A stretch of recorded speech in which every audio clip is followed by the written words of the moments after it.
and gentlemen, boys and girls, please welcome your host, actor, musician, and Disney Parks aficionado, John Stamos.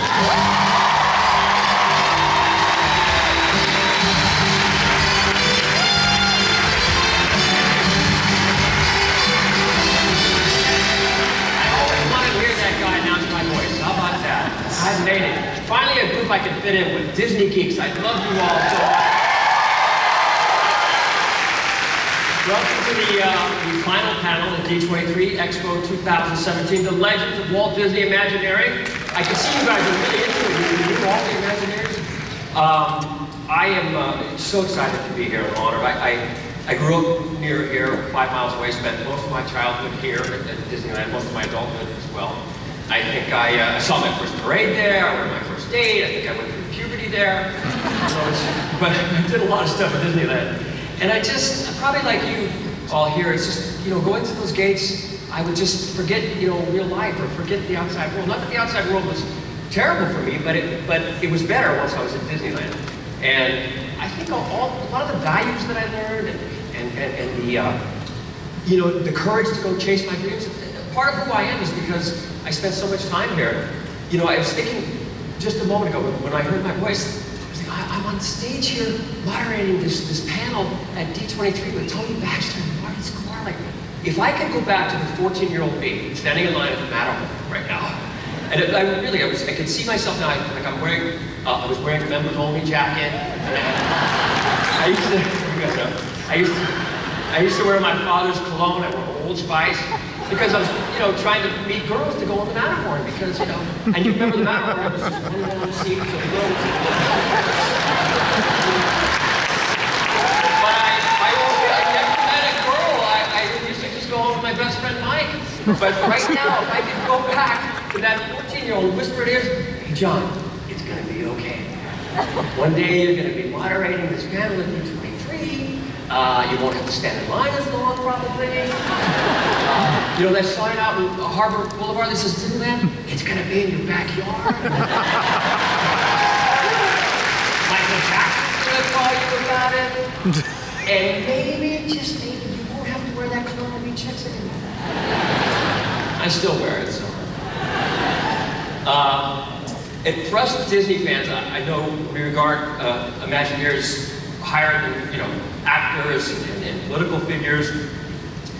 They're rock stars, really, aren't they? I mean, they're the rock stars of this themed entertainment world. And we have two of the biggest to talk to us about their stories, and also to talk about some of the past legends that they have a connection to. So please give a rock star welcome to Marty Sklar and Tony Baxter.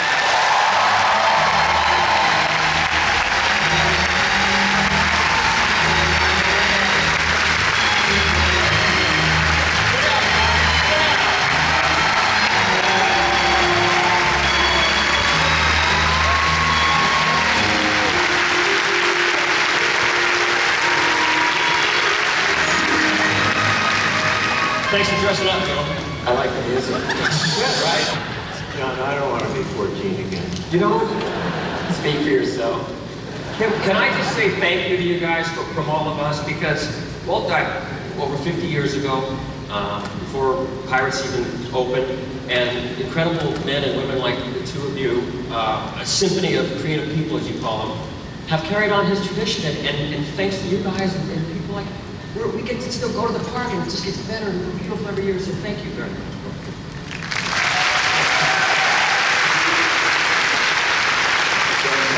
We do it for free. We do? Yeah. Wasn't that a great opening with all those Imagineers?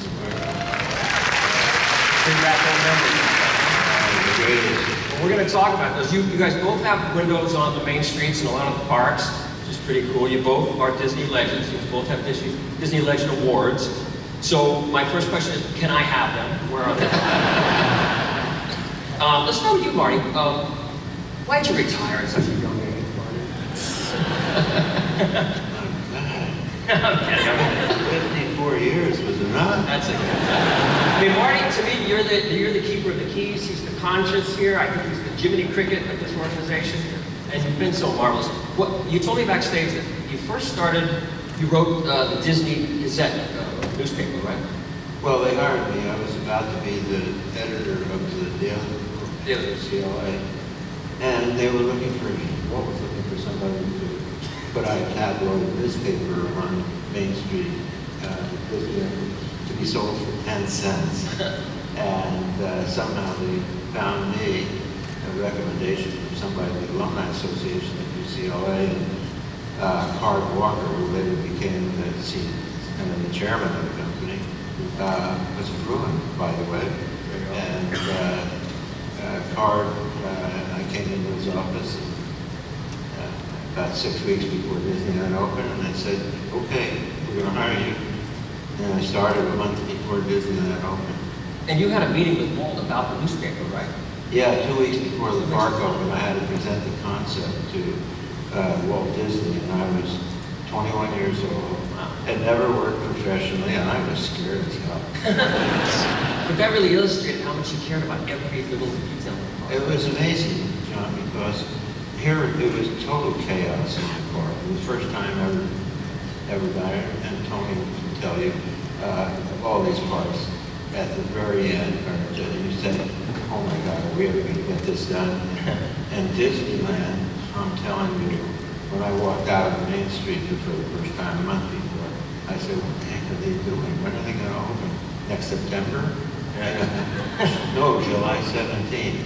So it was interesting because when I look back on it, later, I realized my career hadn't even begun, and it was almost over because if Walt didn't like what I presented, I was out the door and they'd get a pro to do it, but he did like it, and that's when my career really lasted 54 years. Thank God for that.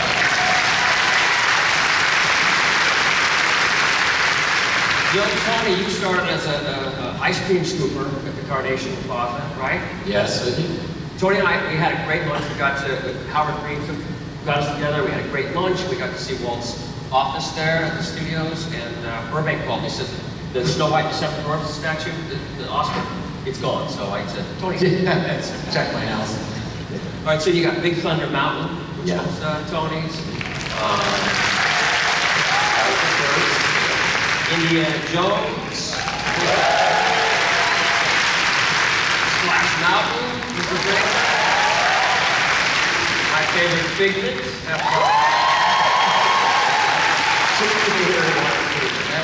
And now you're back to scooping ice cream. What happened?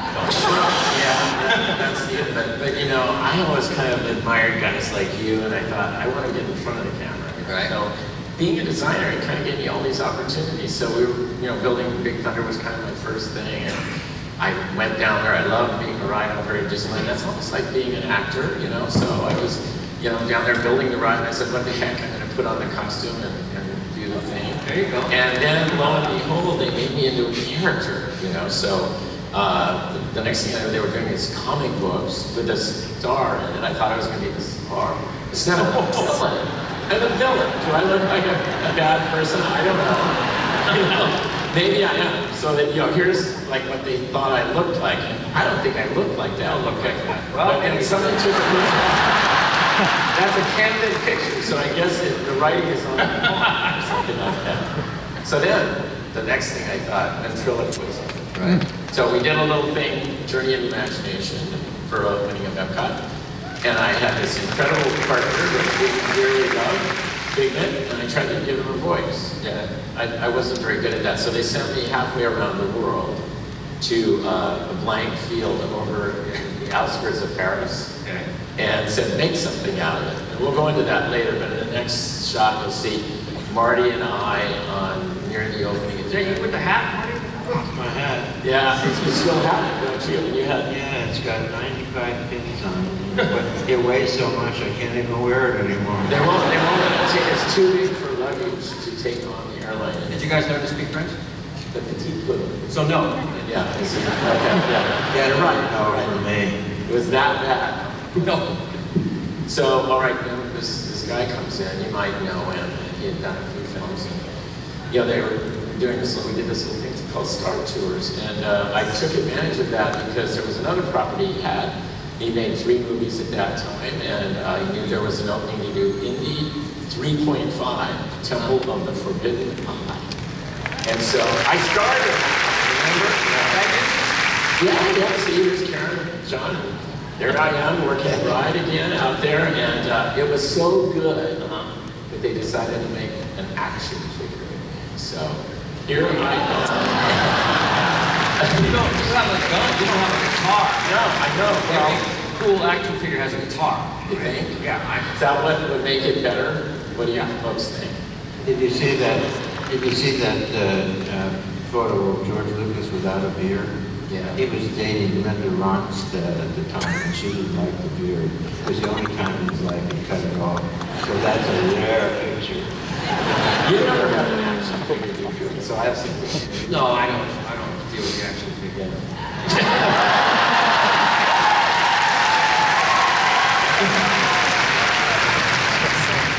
Well, So that's kind of my story. that's a great story. I think you guys are. I have to convince myself that I'm on this stage. And tonight you're also going to talk about some other Disney legends and the connections that you had with each of them, correct?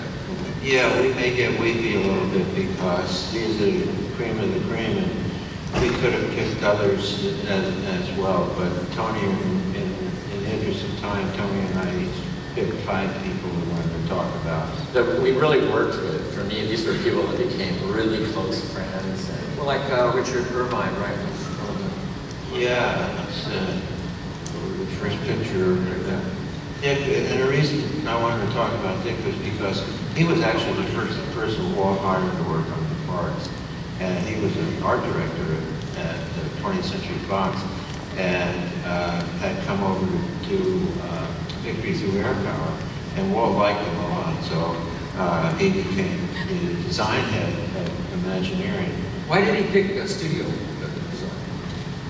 The studio designers, well, I'll tell you a story. When Walt first started talking about doing Disneyland, he went to his friend Welton Beckett, the architect who designed the Walt Disney Music Hall, designed the Century Plaza Hotel, and he said he wanted Mr. Beckett to help him. And Mr. Beckett said, well, what is it? And Walt had maybe for the first time described what he wanted to do with Disneyland.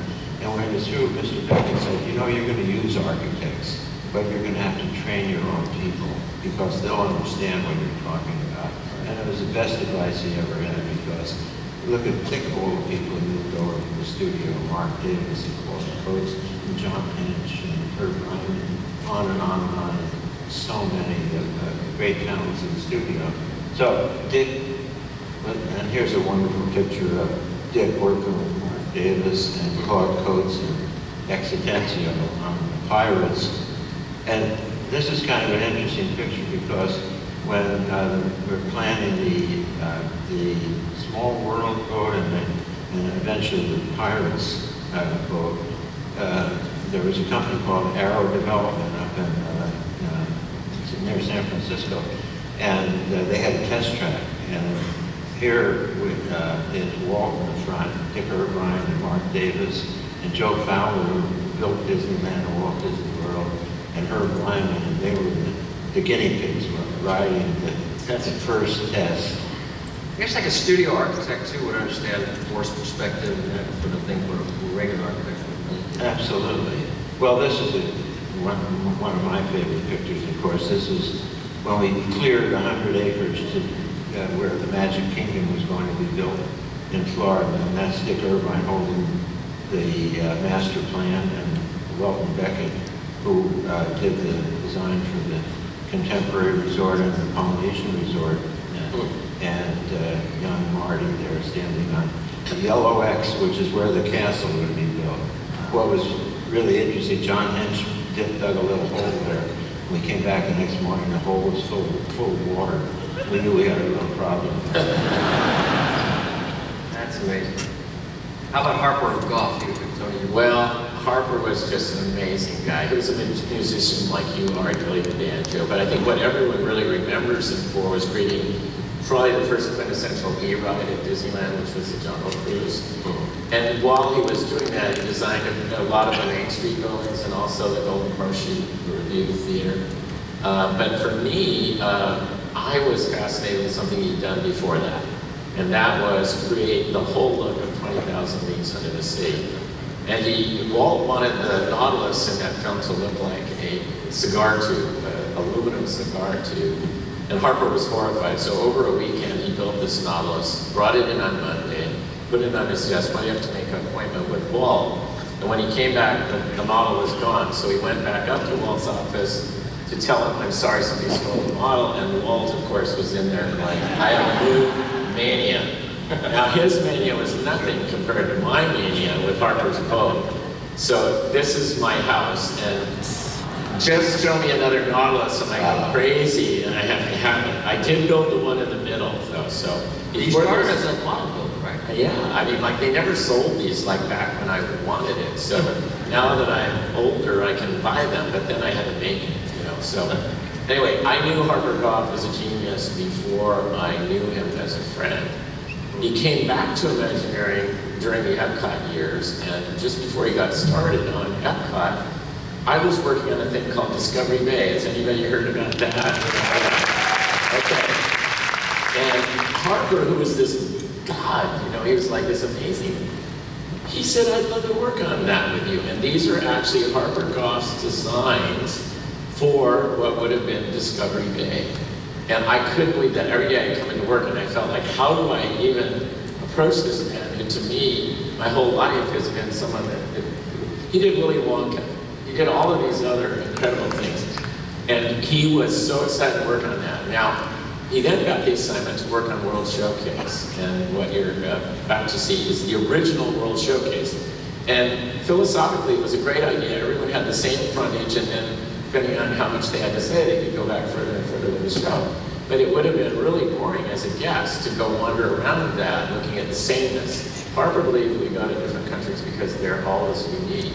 So behind his desk, he put this beautiful sketch. It was like a spider with a web behind it. You know, people would come in and say, Harper, what's that? He goes, oh, just a little thing I'm working on. And one day, some executives came in and they looked at it, and everyone was struggling. Marty was struggling to sell World Showcase and all that. This drawing behind Harper revolutionized the rest of that project, and Harper was given the lead role on it, and the rest is history. You've all been to World Showcase, and you can thank this man for what he did, as well as a great banjo player and a fabulous Nautilus designer.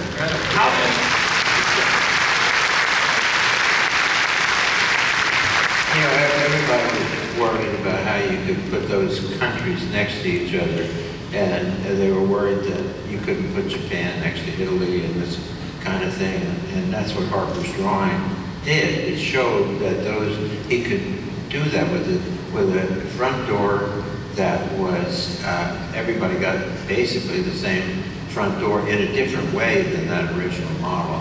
And Tony is absolutely right, that's what sold the project.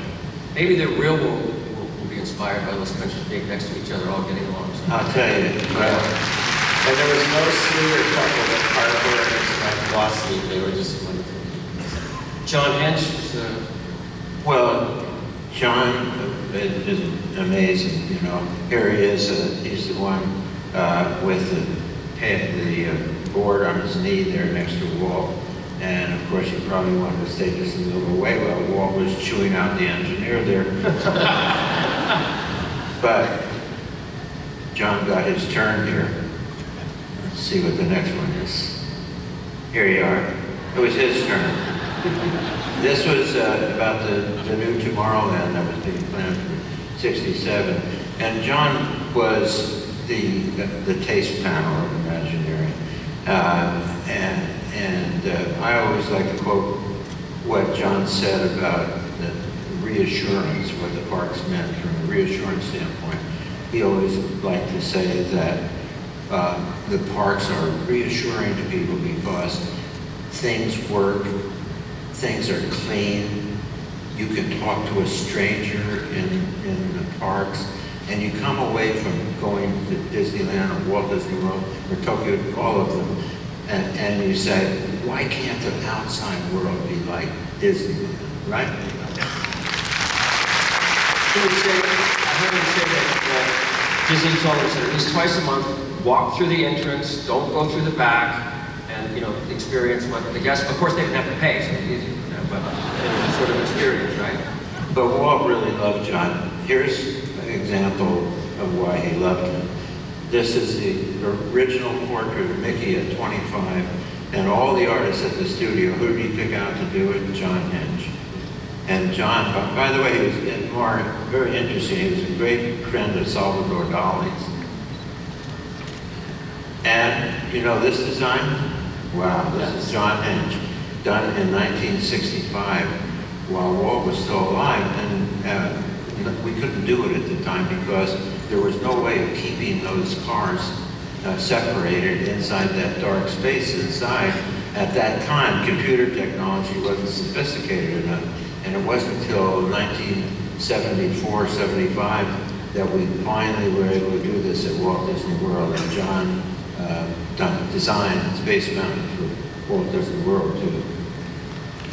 Space Mountain, that's what you call mental real estate, right? Mental real estate, Space Mountain, put them together, Disney owns it. Figment is mental Yes. real estate. And here's some of the early concept drawings and plans for Epcot.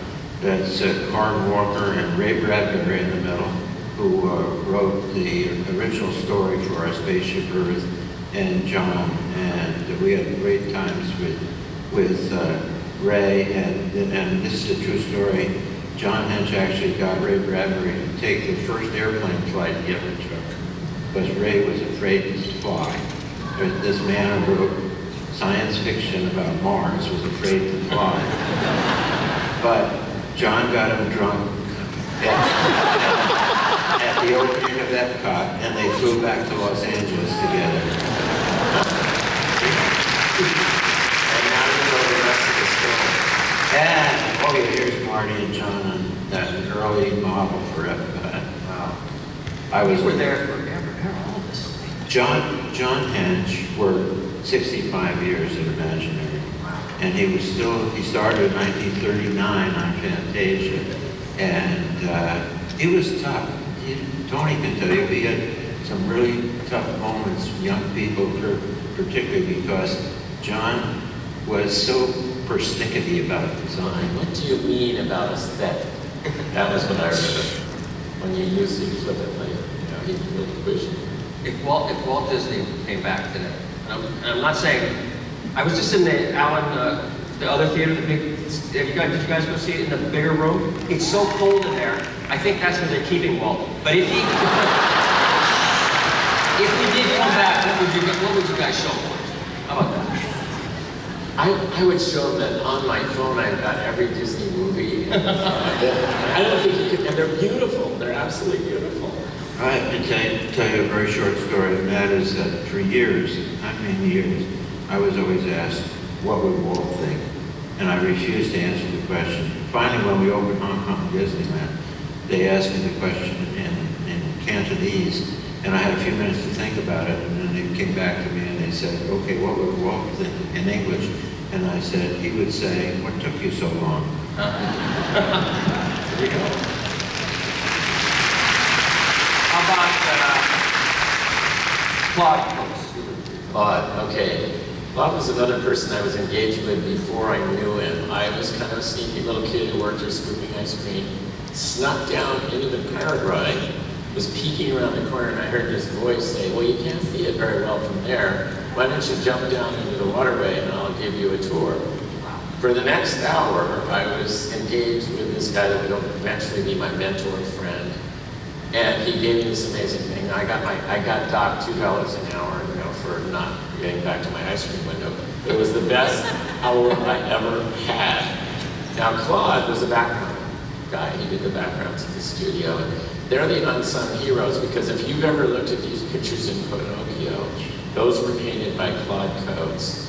And I think I was more in awe of that almost than the animation. I just couldn't believe people could create these worlds that I wanted to be part of. And Walt sensed that, I think, in Claude, because in the next shot, you'll see a model built by Claude for Lady and the Tramp. And Claude realized that to get a dog's view, he needed a model so he could take photos of that model down at Lady's eye level, so that he could then paint the background to look as it would, different from the dog's perspective. Walt, always seeing every detail, realized I'm moving that guy over where we use models all the time. So Claude came over here, and again, another close deja vu. I worked there as a ride operator during the Summer of Love in '67. What ride? Adventures Through Inner Space. Right. And this was Disney's answer to Haight-Ashbury, I think, at the time. It was a wild trip, and Claude was the genius who put all the things you saw in there together. And you can see Claude over on the far side there explaining it to the... That was the makeout. It was a makeout, right? It was, it was a lot of things for a ride, yeah. On to the next. You told me it was the makeup. There you go. Yeah. Are we speaking from experience? Yes, okay. It was a dark ride. It was a dark ride. You have one of those cars, too. I have one of those cars. Do you have one of those cars? You had to use Old Spice when you went on there.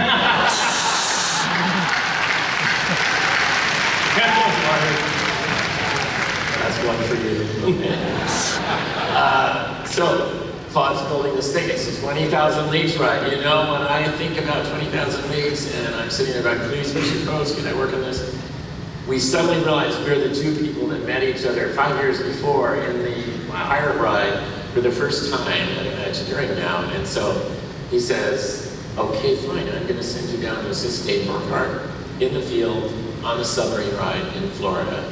What they didn't tell me is it's 100% humid down there in the summer. So I'm out there gluing flowers and seashells on and working with the great Fred Jerger, who became someone who taught me most everything I know about working in the field and how to build a house. So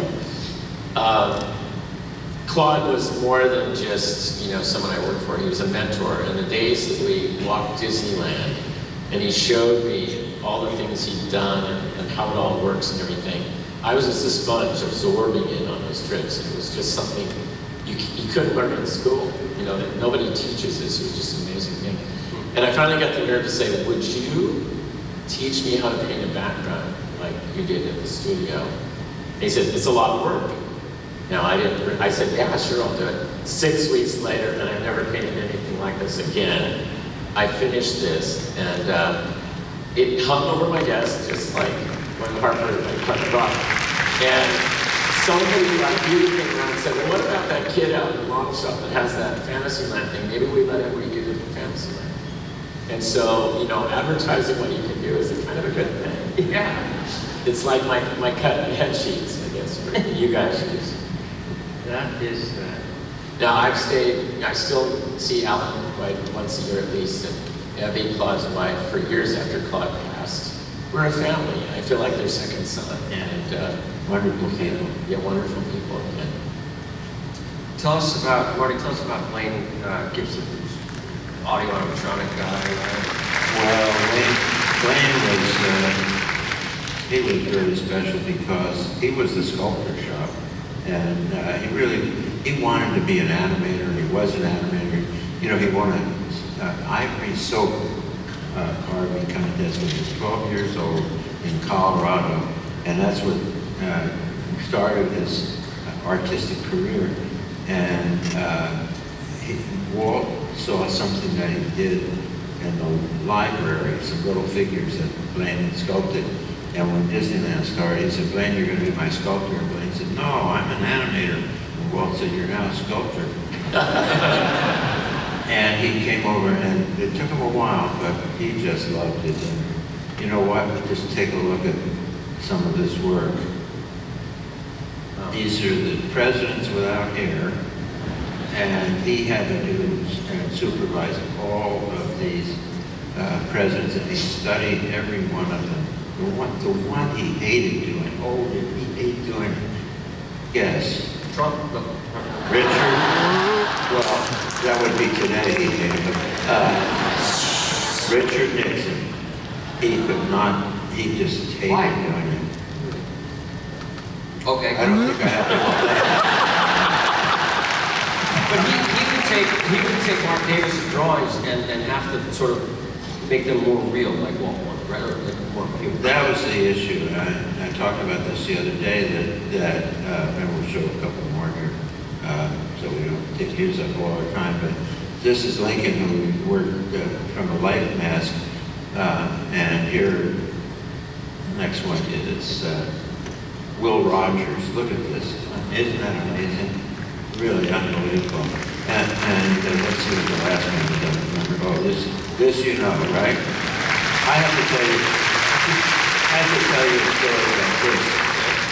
And I'll go back to that reality thing. Okay. When we were doing this, Blaine was living in Sedona, Arizona. He had retired, and he and John Hinch were faxing in those days back and forth how they wanted Walt's five-finger hand to go into Mickey's four-finger hand. And then for the final buy-off on this, we went to Sedona, and I'm telling you, I sat there while these two gentlemen would talk for a full hour and manipulated how those hands would go together. It was that moment, because look at that, that's Walt and Mickey holding hands, and that was the key moment in this whole sculpture, and that's how deep they went into it. But, you know, Blaine had the big issue that here was Mark's wonderful sketches, for example, of the pirates, all the humor, and they were cartoonish, but Walt wanted reality. He wanted those figures to be real. And I told this story about Blaine one night when we were building Walt Disney World. We went to dinner and we'd lost him. He was off somewhere. And I finally said, Blaine, what's going on? He said, well, the chef came out of the kitchen and his hand's too big for his body. He said, I'm going to remember that and I'm going to use it sometime. And I said, is this the usual thing for you at meals? And he said, yes. My wife Coral developed a technique. It was called kick me under the table. Because he stared at all these people. I kept digging deeper and deeper. And I said, were some of the pirates based on reality? And he said, yes. And I said, reality. But you spent a long time in church. Any of the people you went to church with turned up as teachers in the pirates? And he looked at me, he didn't want to answer. He finally said, yes. I didn't pursue it any further. And Tony, you had something to do with that statue too, right? I did. You know, we were trying to find the best place because it was a beautiful piece, but at the same time, Disney was doing promotions where they had a car giveaway there. They had a ball, they had a motorcycle. Oh, that was awful. I said, if we got Walt there playing like this, no one is going to ever touch that ground again. No, sure. That is proved true. Now, I know you, of course, Bill Evans too, who was the... Bill, I knew again before I worked at Imagineering. I was going to Cal Poly Pomona, Ranging and Landscape Corporation. Some Poly folks. My father went there and said the same thing. Yeah? Yeah. Cool. And so Bill, on Monday and Tuesday when Disneyland was closed in the olden days, Bill would take his time and bring us out to the jungle and take us out on the ride. And he would stop the boat and he would point out each tree. And he had stories. Like I remember one, he had a particular tree he loved in Beverly Hills. It was out in the front yard. And the husband was fond of that tree in his house too. So he waited till the guy went to work, went up and knocked on the door and showed the wife this beautiful tree in his truck that they would put in the front yard. And he would get rid of this big old ugly tree that they had for free. So by that night, they had a new front tree, and Bill had what he called one of his stars in the Jungle Cruise. And all along that day, we spent an hour that day out on this boat ride. And every tree was pointed out, and everyone had a story. It was like friends. He knew them as friends. It was really Speaking of stealing plants, you took quite a few out of the Disney park. What's in your front yard? Tell me. So, for the fireworks show on the 60th anniversary, they decided that they wanted more people to see it. And the beautiful olive trees had grown, so I took 3 of Bill's trees. And I think he'd be really happy that he's still alive today and the twinkle lights still come on. But the amazing thing about watching Bill work, in Paris, we have a problem that it snows in the winter, you know, so it's cold. And we have Adventureland. Now, how do you do the lush, rich, like Hawaii or South America, whatever, where you've got 2 feet of snow on the ground? Well, he found that rhododendrons, and he found, these are bushes, He found tree-sized rhododendrons in Germany that had beautiful purple flowers. And he convinced this gardener in Germany to sell all of those rhododendrons to Disney in Paris. And we planted them, and you're looking right here at a collection of how that looks every spring. It's gorgeous. And in the winter, rhododendrons are the only large leaf plant that doesn't lose its leaves. So it looks good all year round. And that was the kind of detail guy he was. And he knew everybody in the world, and they knew him. And so if he wanted something particular, he could call almost anybody, and they'd say, here's where you could find them. And it was before the internet. So to make that point, Marty, we were over in Holland, and if you haven't been there, the Keukenhof Garden is open 6 weeks a year, and they do like 40. You gotta do it. It's a great one. Unbelievable. So we were all set, but Bill said it's the best garden in all of Europe. So we arrived on Monday morning to find out Sunday was the last day. Banging on the gate, you know, and finally a caretaker comes down, and I pull out the WBI card, well, web card, I guess. And I said, we're from America, we came from here. And they go, so what? Because, and I said, but Bill Evans. And when I said that word, the guy goes, Bill Evans, the horticulturist? And I said, yes. Runs into the admin building, and out come 8 suits, unlock the gate, and we're given this amazing tour of that garden, and 5 resumes to work at Disneyland Paris. But to your point, is he was that well regarded around the world for what he did, and so respected that that was the kind of thing that you find. All right, let's talk about the people that were the real Imagineers. The women, okay? The women of Imagineering. Don't hear enough about her. I know that the first lady of Imagineering, you were friends with Harriet Burns, Marty? Oh, Harriet was very special. And of course, Walt loved her. And the thing that Harriet, she'd come to work every day so immaculately dressed. It was, I mean, just like she was going to go out to dinner at the fanciest restaurant. Not in this costume, but this was at the studio, 1954, 55, I guess, when they were doing Storybook Land for the first time.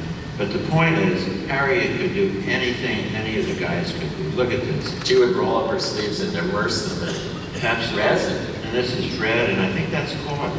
Yeah, it is. Yeah, with Harriet working on I think it's the Matterhorn originally. But anyway, they would do all of these, and Harriet, of course, worked very closely with Harper Goffman, all the World Showcase shows and the facades and things. And if you go back through the television shows, Walt's lead-ins, and invariably, if it involved Imagineering, Harriet was in the picture. Because she was a Texan, and Walt would come over, and he'd pull up a chair and sit down and talk to Harriet for a half an hour. I'm telling you, he really liked her. You said that Walt said that Harriet could sling it like the rest of them. Yeah, she could sling it like all the guys, and including language. Yeah. I know that because she was my next door neighbor in the model shop. Separated by a bird, joker, but so every day we would catch up on what had happened in the last 24 hours, and she knew everything in Imagineering because every executive came there at least once a day to talk with Harriet. And this is a shot when we reopened the Disney Gallery with a model, the original model that Harriet and Fred had built for the opening of Disney. You know, I guess we shouldn't talk about this, but no, but toward the end of their lives,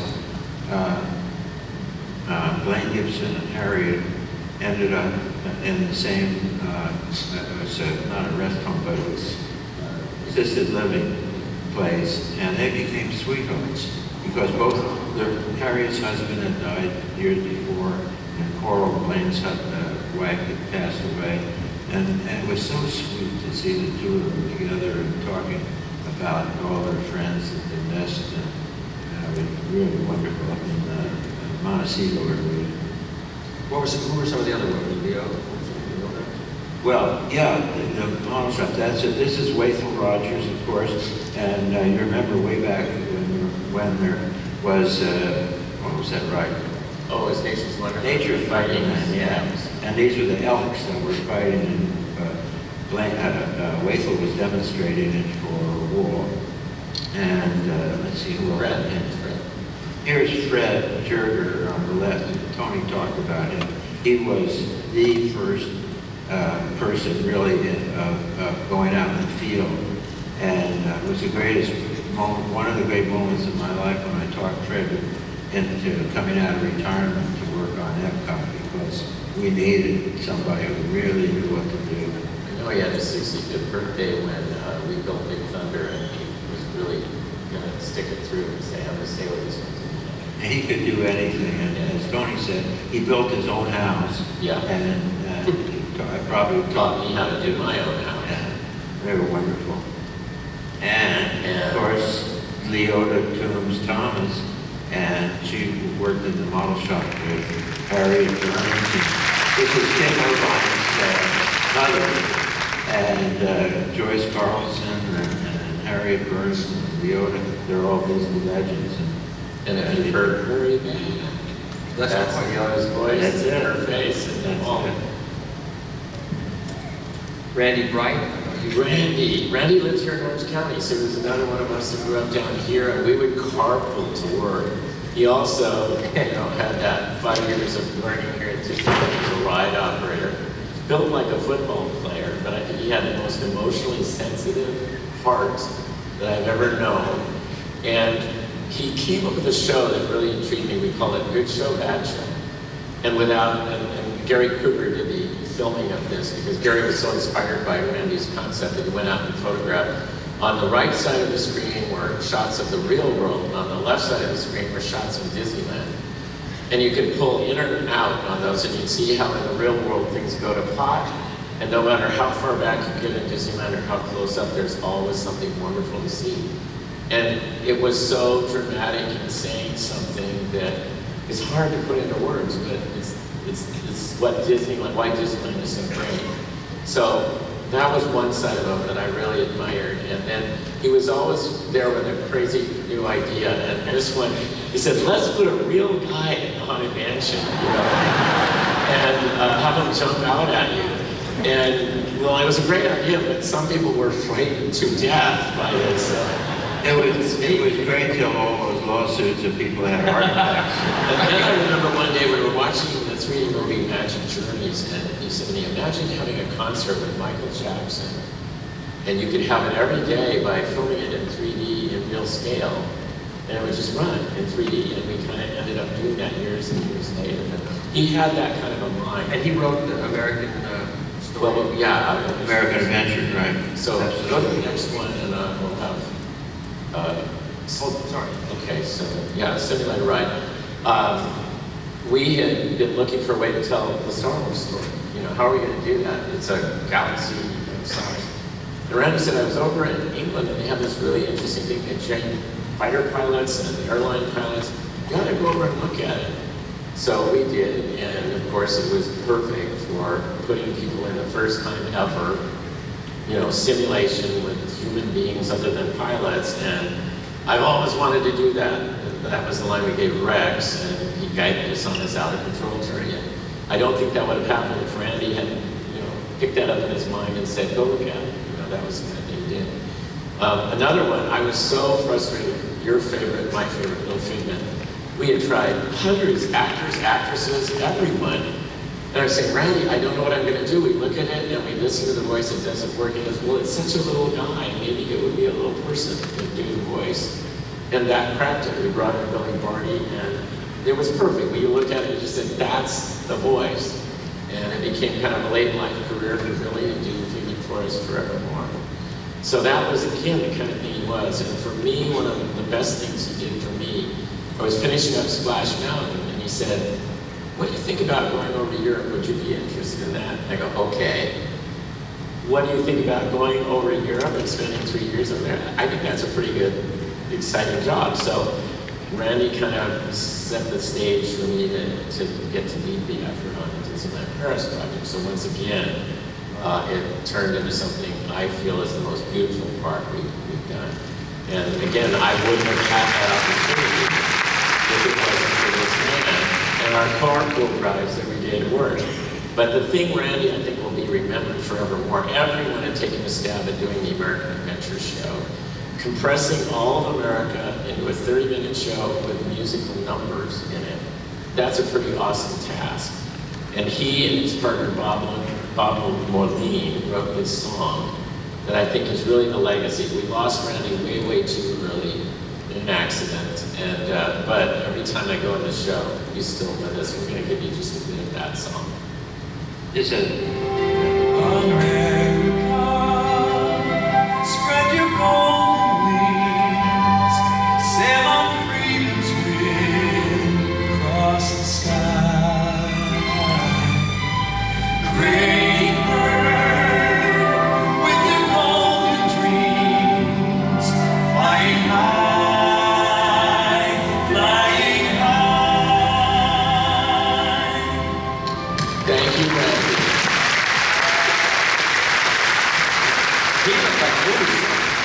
And his co-writer, those of you who think you're stuck in a career, is co-writer on that. His name is Bob Moline, and we found Bob singing in a bar in Newport Beach. And he wrote this song, and he wrote a song for the Canadian Pavilion. And Oh yeah, listen he to wrote, Land. yeah, Listen to the Land for F. Yeah. It was really something. So I go back to that bar any day. Randy had a party in his backyard with Bob Moline singing all the Epcot songs before the park, way before the park, and said, I'm going to give you a preview. It sparked so much energy in all of us that night. How about Herb Ryman party?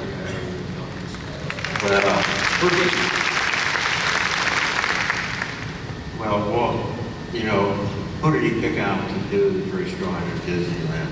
This is Herbie with some illustrations for the Ford attraction we did for the New York World's Fair. But the really beautiful thing was this.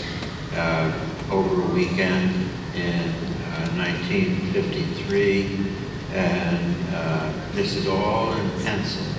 And if you ever get the chance to see this, just spend a little time just walking through it, basically, because there's so much detail in it. There's things in this that were in Walt's head that were not done in Disneyland till year 5 or year 6. It was amazing, but it was done over a weekend on a Saturday and Sunday. And I'll bet you there's nobody else in the world who could have done this but Herb Ryman. It was really amazing. They just sold it, you know. They sold the phony one of that. You think? Well, you got ripped off. Yeah, there were some what we call brown lines that were made for each of the art directors to have in the field while Disneyland was being built. And they put a color wash on it. They also made a smaller one for Roy to take to New York to show the bankers.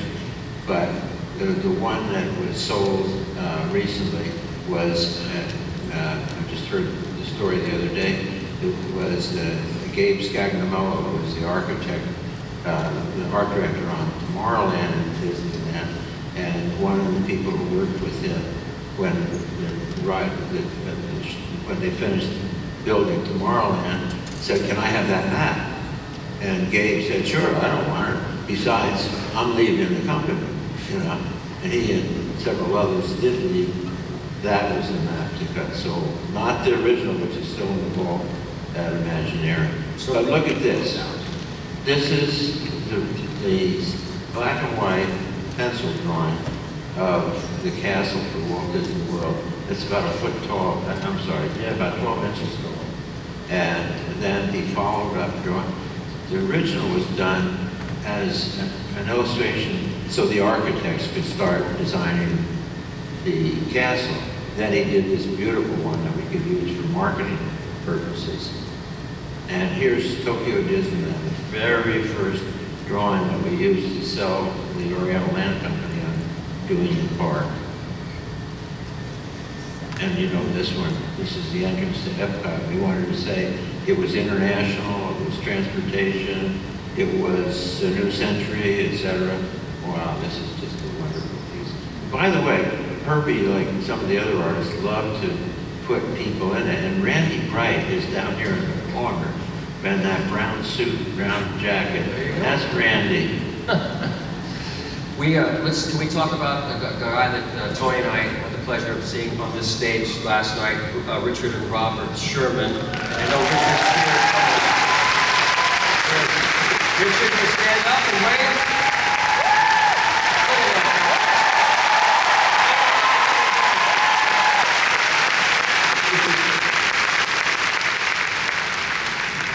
Well, I got to work with Richard, but I'd grown up with his songs. I remember taping teepees.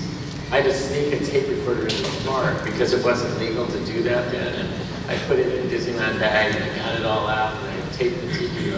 I didn't know these guys then, but I knew the worlds they created and the souvenirs that I could take home. You could take that home sort of legally, sort of. They sold records, It's a Small World, Great Big Beautiful Tomorrow, and of course and I worked on, for all summer, that summer of love, I worked on Adventure Through Inner Space, where we had miracles from all the worlds are happening every day. Okay, so that was the formative part of my life, as well as the films, Mary Poppins and whatnot. So when Marty said, bring in whoever you want, we've got such a big task here, you know, we've got to get all the people together to do great things. And I immediately thought of these people that captured stories with music. Because in a ride, it's really hard to pick out dialogue and all that, but you can go home with a song. And so when we were doing Imagination, it was one of the most abstract concepts for Epcot. We thought, what better way to make a very complicated story simple? And that's one of their 3 S's, I think, Richard, simplicity, to make this show simple. And they came up with One Little Spark, which became a classic. And then they didn't end there. They wrote Magic Journeys and Making Memories, and it was a home run hit. It was just amazing. I think the first time I went on Small World, I was about 5, and the song is still in my head. I can't get it.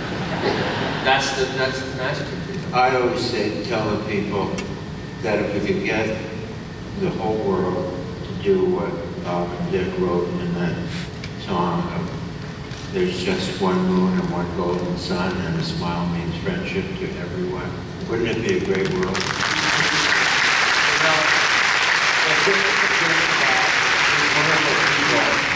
We had a fairly small budget when we were redeveloping Tomorrowland. That was an era we won't go into, but and I said, please, please come help us. And they did, and they recrafted Great Big Beautiful Tomorrow into there's a bright new world of interventions, and we had Tom Rowe singing that. And they helped us again with another show there, and it was wonderful to have that encore with you guys. Just an amazing experience. And I was glad to be there, Richard, when you got the window for the pair of you at Disneyland. It was an amazing moment. You deserve it. One of the groups that we haven't talked about were the mechanics who brought all the complex attractions, ride systems, the audio animatronic figures to life. On Friday, Bob Iger honored Wayne Jackson, Disney Legend Award. Wayne represented leaders like Roger Brogy and Bob Booth and Neil Gallagher, who helped create and install this complex technology for Disney theme parks. We have him here today. Ladies and gentlemen, please welcome Wayne Jackson.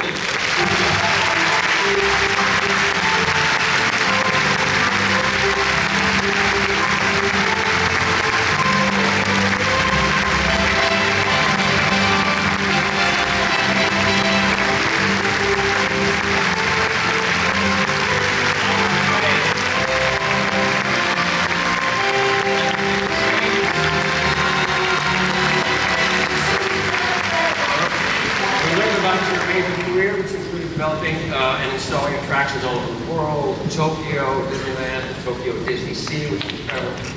Tell what Imagineers inspired you? There was so many of them. You better say these 2. Watching the show today, it was just unbelievable. The memories it brought back. And I worked with most of those people. Yeah. But Neil Gallagher was one of the people who had great inspiration to me. when we first started working at Maple and developing the audio animatronic figures.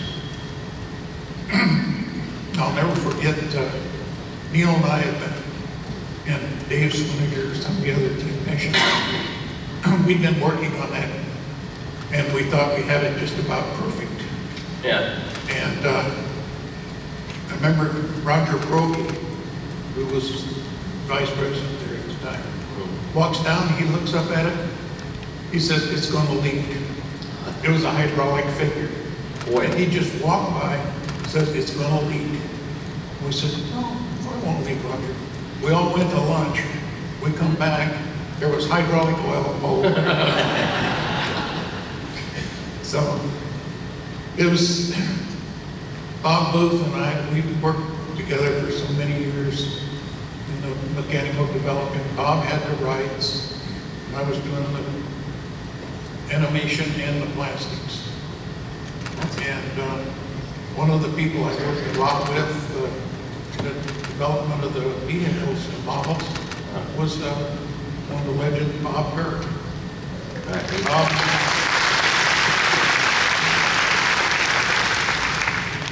Bob would come down and we'd sculpt up our technician, they would sculpt up the model. And then Bob would come down and we'd, he'd make the changes. And it kept getting better and better always. Space mountain vehicles, all of the different rides. On a mentioned vehicle, I remember that one very closely. Yeah.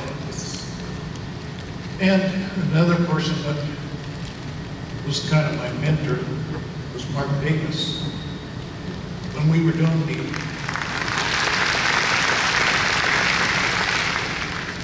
one of the first projects I had was Jungle Cruise for Walt Disney World after we finished Haunted Mansion and the Pirates of the Caribbean for Disneyland.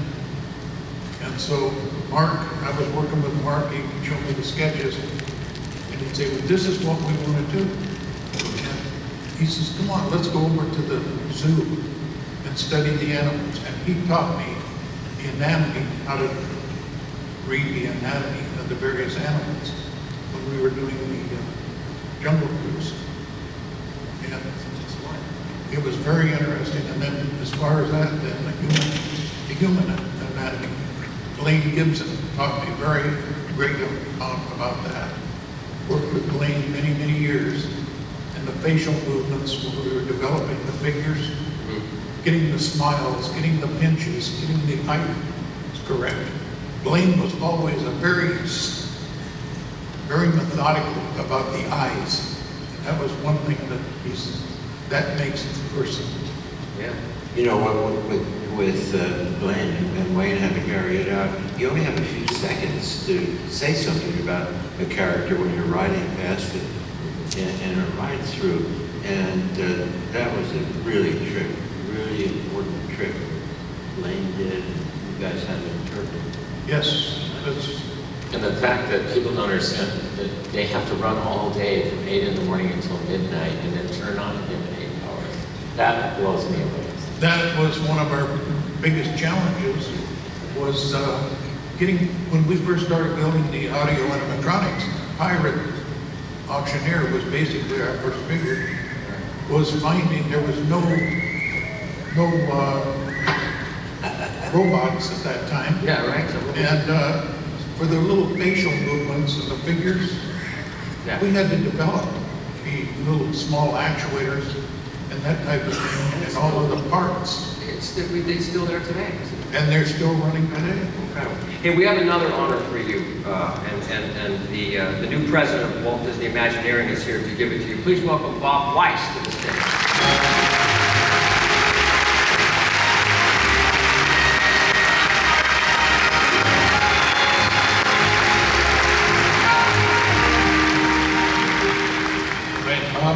Thank you, John, for letting me barge in for a minute. But, I want to add my thought to the way to think about Wayne is all these great things that you hear about our artists and our designers that we all dream up all the time. And all those things you see over and over wouldn't have seen them without Wayne.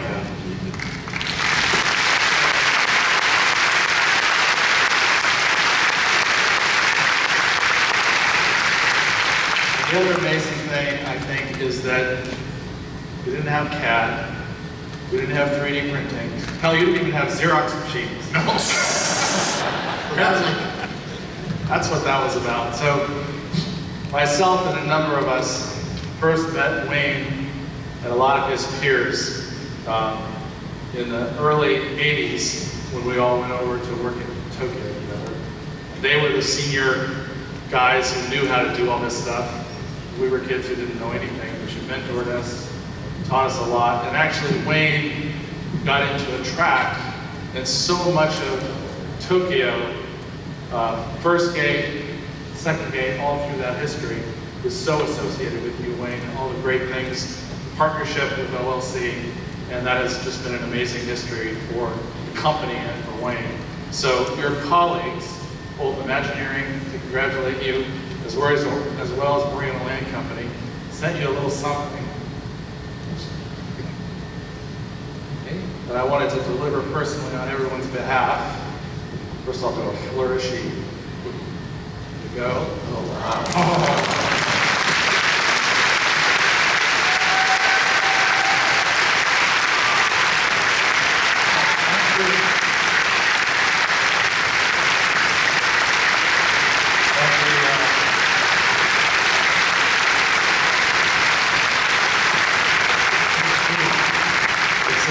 Tokyo Castle, and it says, Wayne San, congratulations on becoming a Disney legend. Your Tokyo Disney Resort friends at Walt Disney Imagineering and OLC. Congratulations.